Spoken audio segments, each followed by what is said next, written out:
দেখছেন কিতা শুরু এক ছেলে আর এক মেয়ন রাস্তাত গল্প করতাম গিয়া কইলাম অমুকর ফুয়ায় অমুকর বুড়ির লিয়া গেছে হোক তো শেষ ও জরুরি গেছে এ খালি গল্পও করছে ও গিয়া হেন কইলাম শুনছেন যে ব্যক্তা বলে গাঁওতে ঘটনা ঘটে গেছে আসলে আবো গেছ হইল না কোনো খালি অত্যন্ত না দেখিয়া তহমত তুলা যায় দুইজনে গল্প করতাম দুইজনে মানে কথাবার্তা করবা এইভাবে না হোক তহমত তুলাম বিভিন্ন রকমের তহমত তুলাম শ্বশুরে ছেলের বউরে মা হইয়া ডাকিতরা বড় আদর করডা মায়া করডা ছোট বউরে বড় বউয়ে কইল রে আমার তো বেশ মায়া করেন না আমার শ্বশুরে তহমত এখান তুলিলাই আস্তে আস্তে লাগা করেন তো কোয়া আরম্ভ করলা আমরার ঘর আব্বা যে ছোট বউরে বড় মায়া কর অতএব দরিয়া পর্যন্ত খালি আঠো কত লাগাই দিবে চুল এখন পাওয়া যাইব না বলছেন ঠিক না চুল তো পাইতেন আর ভাইবা বর্তমানে কিছু মানুষে ফেরিয়ালার কাছে চুল বেশি লাগবে শরীরের অঙ্গ চুল বিক্রি করা যায় নাই মা বোন হল সচেতন দেখক শরীরের অঙ্গ আপনি বিক্রি করতা না ব্লাড ব্যাংক গিয়া ব্লাড আপনি দান করুন কোন হিন্দু কোন ভাই বিপদগ্রস্ত হয়েছে আপনি ব্লাড দিতে পারেন আপনার বাইরে বন্ডে মারে আপনি ব্লাড দেখবা কিন্তু আপনি 1 ইউনিট 2 ইউনিট কই আমরা মুসলমানের লাগি ব্লাড আমরা বিক্রি করতাম না যদি 1 ইউনিট বেশি লাই 7000 খাইমু বাদে আপেল খাইমু ঘুরা করি নেই চলে না আমরা মুসলমানের লাগি মানা দান করতে পারবো আল্লাহকে আসতে এটা না চুল আমরা লাগি বিক্রি নাই মা বললে চুল কোন সময় মানে কলকাতার থাকি আগত ফেরিওয়ালা যারা আসন হেরার কাছে কি করেন চুল গুলা বিক্রি করেন দয়া করে আর চুল বন্ধ বিক্রি করবা না বন্ধ করেন তাহলে মোতাআল্লিম সেই কিতাবের মধ্যে লেখছ মহিলাদের লম্বা চুল পানির মধ্যে ফালাইতা না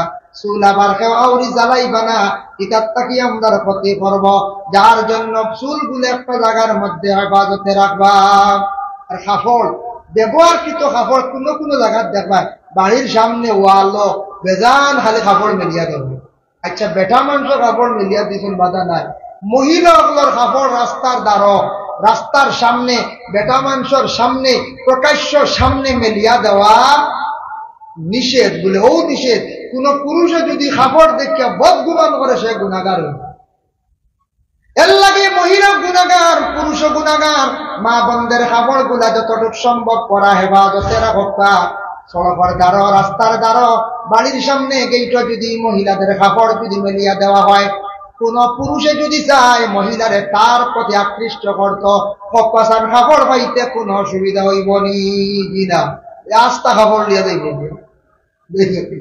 আস্তা কাপড় লিয়া যাইব নিয়াও হইব বেটারে লেখো খালি তাবিজ নাম লেখো দেখছেন এর লাগে কাপড় মা বোনগুলোর কাপড় একটু হেফাজতে রাখতা মা বোনগুলোর কাপড় পর্দার হালতে রাখতা বাড়ির এরিয়ার ভিতর রাখতা প্রকাশ্যভাবে পুরুষদের সামনে রাখতা না আজকেও মাইকো কোনো মেয়ে যদি পড়ে 10-11 বছর 9 বছর কোনো বাধা নাই কিন্তু মেয়ে যেদিন বালিগ হয়ে যাব ওদিন মেয়ে আর মাইক আর প্রকাশ্য আর কিরাতু হইতো না গজলও হইতো না মেয়ের জবানও পর্দার হুকুম আই গেছে গিয়া বালিগ মেয়ে আর হইতো না যার জন্য আল্লাহর বন্দেগান মানাইছি এর লাগে বিশেষ করে আল্লাহর বন্দেগান দয়া করিয়া দেখায় আমরার জিন্দেগির মধ্যে আমরা যেন দুনিয়ার জমিনের মধ্যে কিছু জিনিস আছে আমরা খেয়াল করি না জাদু টুনা কোনদিন দয়া করে করা যাইবা না গুনাহ কবিরা জাদু করলে মানুষের জীবন একবারে বরবাদ হয়ে যায় জাদু করলে মানুষের জীবন একবারে নষ্ট হয়ে যায় জাদু করিয়া কোন মানুষকে যদি পাগল করুন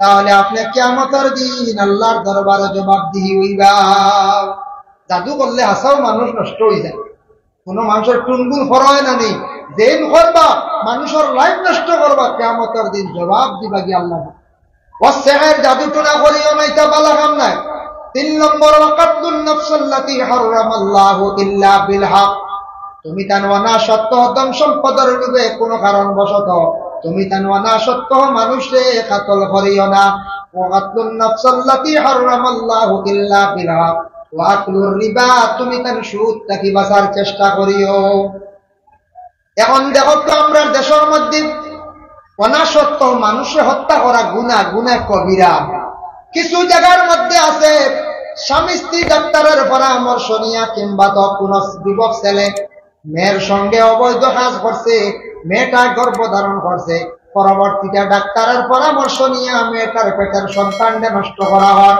ডাস্টবিনের মধ্যে ফেলানি হর, গর্ত করিয়া কোন জায়গার মধ্যে রাখা হয়।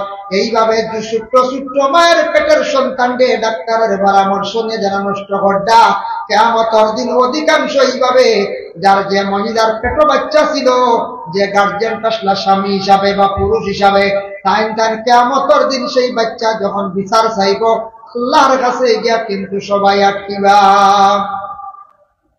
ওয়াকুর রিবা, সুদ থেকে তুমি তার বাঁচার চেষ্টা করো। সুদর বিস্তারিত আলোচনা করলে অনেক সময় লাগবে, আমি সংক্ষেপে কইয়া। সুদ যেটা মানে আমাদের দেশের মধ্যে একটা ব্যবসা করে আমরা পয়সা দিয়ে পয়সা বাড়াই, চক্র সহকারে চুক্তি সহকারে আমরা টাকা যেন বাড়াই, ওটা সুদ। সংক্ষেপে কই দিলাম ওয়াকুল রিবা, তুমি তার সুদ থেকে বাঁচার চেষ্টা করো। ওয়াকুল মাল আল ইয়াতীম, এতিমের মাল থেকে তুমি তার বাঁচার চেষ্টা করো। বাপ মরে গেছে এতিম, এতিমের মাল দাবিয়া খাই দিতাম নি? বলে না, এরা বেসাহারা, তারার বাপ নাই, গার্জেন চাচা আছো। যেলা আমার নবীজি জমিন আসার পূর্বে বাবা জমিন থেকে বিদায় হয়ে গেছেন, বাবা দেখছেন না, চাচা আবু তালিবে বড় আদর যত্ন করছেন, আল্লাহ রসুল খুব বেশি মায়া করছেন। ওলা চাচা তোমার বাতিজান তোর সম্পদ, তুমি বাতিজার লাগে ভালো ব্যবহার রাখো, বাতিজার সম্পদটারে তুমি চাইয়া রাখো, তোমার উপরে দায়িত্ব। কোনদিন এতিমের মাল দেখাইতাম না।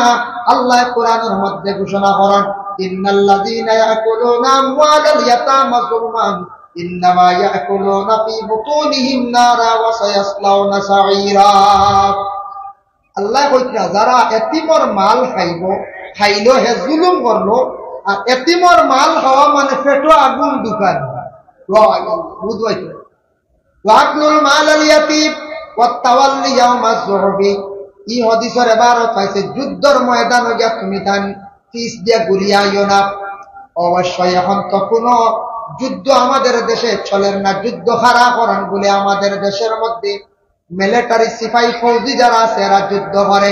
আজকে যখন ইসরায়েল আর ফিলিস্তিনের মধ্যে বহুদিন থেকে যুদ্ধ চলিতে আছে, সারা বেশিরভাগ যুদ্ধ করে, একমাত্র যুদ্ধ করতে আছে দেশের যারা ফৌজি ডিপার্টমেন্টে আছে, যারা দেশ রক্ষার্থী সিপাহী যারা আছে, মিলিটারি যারা আছে, এরা যুদ্ধ করেন না। আমরা হারমোনি যুদ্ধ করতাম, আমরার কোন অস্ত্র আসেনি বলে নয়, আমরার এক অস্ত্র আছে বলে আল্লাহর জিকির, আল্লাহু আকবার দুনিয়া অস্ত্র আছে, আছেন না? না বুঝায় আছে।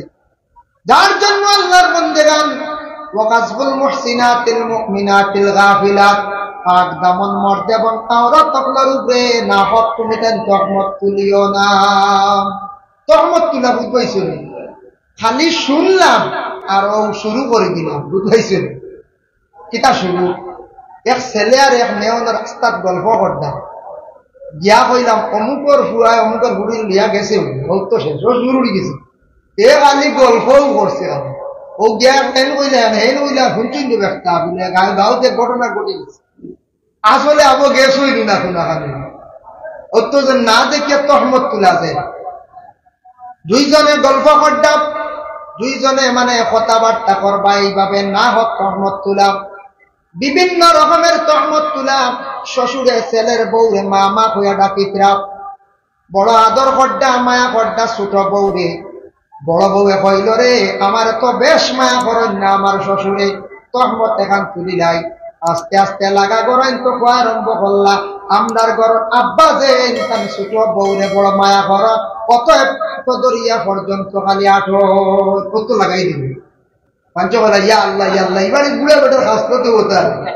হ্যাঁ আসলে তাই বাদ বানা কিতা করে বাদ বানার তো তহমত তুলি দিল। বুঝবাইছেন? ওলা দেশ চলেন দিন না বলতে এই হাল্লত এটা ইলা এখন কোনো জায়গায় জঘন্য মানুষ আছে তহমত তুলা পরোয়া কর না। মনে করিল মসজিদ মিয়াসাবে বাচ্চারা পড়াইতো, কিছু শিয়ান উর্দা দি গরু জাড়ু দেওয়াইনি না না বলতে। আমরা মসজিদে আগে পড়াইছি, পাক্কা ক বছর তুই ছাড়ি দিছি মসজিদে, আমি 10 বছর হইতে। মেসাবে কিছু বড় উপযুক্ত মেয়ে উপযুক্ত ছেলেও তাদের কিছু খামম করে হরুটা পারবানি ছুটি এলো তারা দৌড়ছিল, বড় গুণ দিয়ে জাড়ু দেইনি তা ভাঙিনি মারান। আর বড় মেয়েরা জাড়ু দেওয়াই টিভি টিফিন দোয়াই তা সুন্দর করা। ও কোনগুলো দুশ্মনী তাকে যদি মেসা হলে আর হারেন না, লাস্টে উঠা করবো কথা শুনছই মেসা বড় হুড়ি দিয়ে দেখছি খালি বড় কিরাকিতে ভোট ডাকা ও তো শুরু করি। ও একেবারে আউরি ওজন তহমত তুললো, তহমত তুলা গুনায় কবিরা। ওয়াকাজবুল মুহসিনাতিল মুমিনাতিল গাফিলাত, পাক দামন মর্দ এবং আওরাত অকলের উপরে তহমত তুলা হইয়া তার থেকে গুনাহ কবিরা। নবী যে ফরমান বন্দারে তুমি তার কিভাবে 7টা জিনিস থাকি বাঁচো। সাহাবায়ে কেরাম অকলের কইলা ও সাহাবী হল তুমি তার 7টা বুড়া জিনিস থাকি বাঁচো, নতুবা তুমি তার হালাক হইবাই, নতুবা তুমি তার বরবাদ হইবাই। পরে আল্লাহর বন্দেগান আমি যা আলোচনা করলাম পরর ঋণ এবং মাফাটির মধ্যে খমি যারা কর্ম কিয়ামতের দিন গিয়ে আল্লাহর দরবারে সারা হাজিরি দেব। ঋণদার হারায়া কইব আল্লাহ জমিন তো লইতাম পারছি না টাকা, আমার টাকার বিনিময়ে আমার নেকি দিয়ে কান্টুটিয়া যাবা, আপনি আমার বিচার খান্তা করবা। এইভাবে আমরা যারা জমিন ঋণ মারতাম না অন্যর হক দাবিয়া খাইম, খেওরের মাল দিতে সময় কম দিব, খেওরের লইতে সময় বেশি লইম, এইভাবে বেজাল যারা কর্ম সারা কিন্তু কিয়ামতের দিন হিসাব হইব আল্লাহর মধ্যে। আমল নামাজটা কি সারা হিসাব হইব, তখন দেখবো আমি কতজন মানুষরে জমিনের মধ্যে ঠগাইছি। ওখানটা চাইয়া আল্লাহর যাতে যখন কইবা ফরিস্তা হল তুমি তার আমল নামাজটা কি নেকি দিয়া বিনিময়ে তার কাছ থেকে ছুটিয়া যাও, ও বিনিময়ে নেকি দিয়া ঋণ মারিয়া কিয়ামতের দিন ইলা কত বন্দা বান্দি হল, বিশেষ করিয়া বন্দা হল খান্দি খান্দি জাহান্নামের মধ্যে যাইবা। দিতে লাগবো কিয়ামতের দিন, দিতে লাগবো।